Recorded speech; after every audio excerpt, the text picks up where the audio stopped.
যে কোনো সময় এই যে সিজন চেঞ্জ হলে কিন্তু ভাইরাল ফিভার হতেই পারে।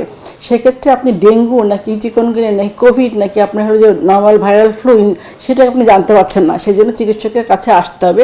চিকিৎসক আপনাকে বুঝে দিবে যে আপনাকে সে এখন ডেঙ্গু টেস্টটা করা দরকার নাকি কোনো টেস্ট করা দরকার। এক্ষেত্রে অবশ্যই আমরা প্রথমে যেটা করি সিবিসি কাউন্টটা করি, সেটা আমরা দেখি প্লেটলেটের ক্ষেত্রে, মানে ডেঙ্গুর ক্ষেত্রে কাউন্টটা কমছে কি বাড়ছে সেটা আমরা অনেক ক্ষেত্রে দেখি। সাথে আপনার ভাইরাসের জন্য কিন্তু অ্যান্টিবায়োটিক দরকার পড়ে না, ডেঙ্গুর ক্ষেত্রে কিন্তু দরকার পড়ে যদি না সেকেন্ডারি ইনফেকশন না হয়। অনেকে বাসায় অ্যান্টিবায়োটিক খেয়ে ফেলছে, সেটা কিন্তু আসলে খারাপের দিকে যাচ্ছে, যেটা কাজ করছে না রেজিস্ট্যান্স ডেভেলপ করে সেটা কিন্তু খারাপের দিকে যাচ্ছে। এই জন্য আপনি ডেঙ্গু থেকে নিউমোনিয়া হচ্ছে কিনা নর্মাল ইনফ্লুয়েঞ্জা ভাইরাস হচ্ছে কিনা আপনি তো জানতে পারছেন না, সেক্ষেত্রে চিকিৎসকের শরণাপন্ন হতে হবে এবং শুরু থেকে ডে 1 থেকে আপনার চিকিৎসকের কাছে যেতে হবে। কারণ আপনি যদি খেয়াল না করেন ডেঙ্গু থেকে শক সিনড্রোম হতে পারে, ইনফ্লুয়েঞ্জা থেকে আপনি কিন্তু ঠান্ডাটা লেগে কিন্তু নিউমোনিয়া হতে পারে, যে কোনো কিছু কিন্তু হতেই পারে বাচ্চাদের বয়স্কদের সবার ক্ষেত্রে। এই জন্য খেয়াল রাখা দরকার যে আমার যদি সমস্যা দেখা দেয় জ্বর আসে সেক্ষেত্রে ডে 1 থেকে মানে 24 ঘন্টার মধ্যে কিন্তু ডেঙ্গু ইনফেকশন পজিটিভ আসে।